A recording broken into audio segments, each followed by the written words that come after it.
আসসালামু আলাইকুম, তালহা আইটির পক্ষ থেকে আপনাদেরকে আরও একটা ভিডিওতে স্বাগতম। আজকের এই এপিসোডটা শুধু তাদের জন্য যারা ডিগ্রি ভর্তি ফর্মটা পূরণ করতে চান, অর্থাৎ আপনি কোনো কলেজে সিলেক্ট হয়েছেন, সেই কলেজের জন্য আপনি কীভাবে ভর্তি ফর্মটা পূরণ করতে পারবেন জাতীয় বিশ্ববিদ্যালয়ে, সেটা নিয়ে বিস্তারিত আলোচনা করবো আজকের ভিডিওতে। চলুন, সেজন্য আমাদের প্রথমে কী করতে হবে, যে কোনো মোবাইল অথবা কম্পিউটারের ব্রাউজারে যেতে হবে, গিয়ে প্রথমে গুগল প্রেস করে নিতে হবে, তারপর আমাদের লিখতে হবে এসি বিডি অথবা এডুবিডি, আপনি যেটা লেখেন, লেখার পরে ইন্টারপ্রেস করবেন। তারপর নিচের দিকে উপরের দিকে আপনি ন্যাশনাল ইউনিভার্সিটির মেইন ওয়েবসাইটটা পাবেন। আমরা যেহেতু এক ক্লিকে কাজ করতে চাচ্ছি, সেজন্য আমরা এনইউ অ্যাডমিশন যেই অপশনটা রয়েছে, যেই লিঙ্কটা রয়েছে, আমরা সেটাতে প্রবেশ করব। আর লিঙ্কগুলো আমার ডিসক্রিপশন বক্সে দেওয়া থাকবে। তারপর আপনি যেহেতু ডিগ্রি, সেজন্য আপনি এখানে ডিগ্রি পাস সিলেক্ট করে নেবেন। সিলেক্ট করার পরে আপনি এখান থেকে পাবেন degree pass applicant log in, এই অপশনটাতে আপনি একটা ক্লিক করবেন। ক্লিক করার পরে আপনার সামনে এরকম পেজটা চলে আসবে। আসার পরে আপনার যে আবেদন কপি ছিল সেটার মধ্যে একটা রোল আর পিন রয়েছে, সেটা আপনি এখান থেকে দিয়ে দিবেন। আমি যে রোল আর পিনটা রয়েছে সেটা কিন্তু এখানে দিয়ে দিচ্ছি। তারপর এখান থেকে আমি আমার পিন নাম্বারটাও দিয়ে দিচ্ছি, যে পিন নাম্বারটা দিয়ে লগ ইন করবো, সেটা আপনার যেই নিচের খণ্ডটা রয়েছে অর্থাৎ আবেদন কপির, সেটার মধ্যে কিন্তু রয়েছে। তারপর এখান থেকে লগ ইন বাটনে প্রেস করে নেব। লগ ইন বাটনে প্রেস করার পরে আমার কিন্তু এইটা লগ ইন হবে। আমরা যদি একটু অপেক্ষা করি, তারপর লগ ইন হওয়ার পরে আপনি এখানে কংগ্রেচুলেশন পাবেন। তারপর আপনি কোন কলেজে সিলেক্ট হয়েছেন সেটা কিন্তু এখান থেকে দেখতে পাবেন। আর এখানে কর্নারে আপনার নামটা দেখতে পাবেন। তারপর এখন যদি আপনি ভর্তি ফর্মটা পূরণ করতে চান, অর্থাৎ আপনি রিলিজ স্লিপে আবেদন করবেন না, এখন ভর্তি ফর্মটা পূরণ করতে চান, তখন কিন্তু আপনাকে এখানে অ্যাডমিশন ফর্ম নামে যে লিঙ্কটা রয়েছে সেটাতে ক্লিক করতে হবে।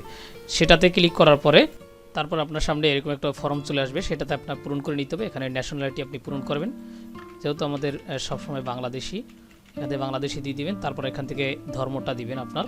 তারপর এখান থেকে আপনি ম্যারিড আনম্যারিড সেটা দিবেন। দেওয়ার পরে আপনার গার্ডিয়ান নাম, অর্থাৎ আপনার গার্ডিয়ান কী রয়েছে এখন, তার এখানে দিয়ে দিবেন। তারপর এখানে দিবেন আপনার ফোন নাম্বারটা, অর্থাৎ আপনার যে ফোন নাম্বারটা রয়েছে আপনার গার্ডিয়ানের, সেটা কিন্তু আপনি এখান থেকে দিয়ে দিবেন। আমি গার্ডিয়ানের ফোন নাম্বারটা দিচ্ছি। তারপর দেওয়ার পরে আপনি এখান থেকে আপনার গার্ডিয়ান যাকে দিবেন তার বছরের ইনকাম, অর্থাৎ আপনার যে গার্ডিয়ান রয়েছে তার বছরের ইনকাম কত রয়েছে সেটা আপনি এখান থেকে দিবেন। দেওয়ার পরে আপনি এখান থেকে পার্মানেন্ট অ্যাড্রেস, যেটা আপনার স্থায়ী ঠিকানা, সেটা থেকে এখান থেকে প্রথমে ডিস্ট্রিক্টটা সিলেক্ট করে নেবেন। তারপর এখান থেকে আপনি আপনার ঠিকানাটা ফুল লিখে দিবেন। এটা আপনি চাইলে বড় হাত অথবা ছোট যেটা দিয়ে লিখেন, কিন্তু একটা কথা মনে রাখবেন, সবসময় অনলাইনে কোনো কাজ করতে হলে স্পেলিং ক্যাপিটাল লেটার দেওয়া ভালো। তারপর আমরা এখান থেকে আমাদের ভিলেজ আমরা লিখে দিচ্ছি। তারপর পোস্ট অফিস পিও দিয়ে, অর্থাৎ পোস্ট অফিস বোঝানো হয়, সেজন্য আমি এখান থেকে এই পোস্ট অফিসটা দিয়ে দিলাম। তারপর এখান থেকে আমরা পিএস মানে পুলিশ স্টেশন, অর্থাৎ আমরা যেটাকে থানা বলি, তারপর আমরা এখান থেকে পুলিশ স্টেশনটা দিয়ে দিব।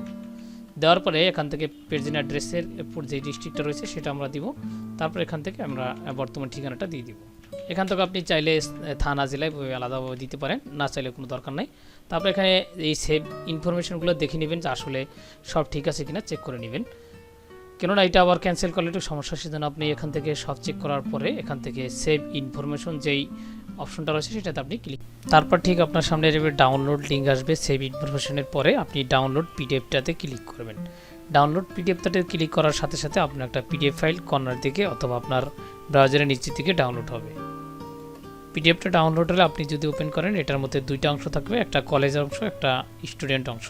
এইটাকে নিয়ে আপনার ডকুমেন্টারি জমা দিতে হবে। দেখেন এখানে রয়েছে স্টুডেন্ট কপি, আর নিচের দিকে চলে গেলে সেখানে পাবেন কলেজ কপি। এই দুইটা পেজ থাকবে, দুইটা পেজে আপনাকে প্রিন্ট করে নিয়ে নিতে হবে।